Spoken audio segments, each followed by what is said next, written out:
užrakinti.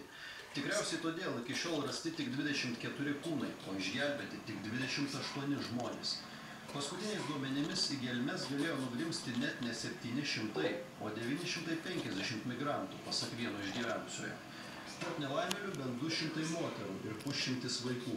28 išgelbėtieji jau pasiekė krantus.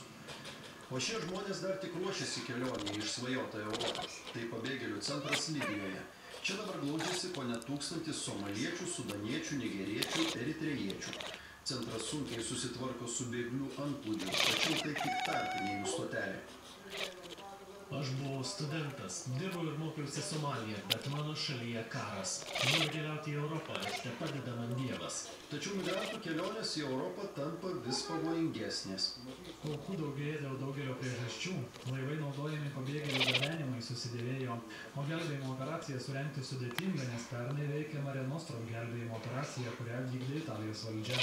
Ją atšaukus beliko pakrančio apsauga, nespėjantį atsiliepti visus pavojaus šauksmus. ES šiandien ėmė svarstyti, kaip spręsti migrantų žūčių problemą. Vienas siūlymų gaivinti dar pernai veikusią Italijos biudžetui daug kainavusią pakrančio operaciją Mare Nostrum. Pagrindinė užduotis yra sukurti sveiko proto bendrą Europos požiūrį į tai, kas vyksta Viduržemio jūroje. Nėra lengvo problemos sprendimo ir atsakomybė gula visai Europai.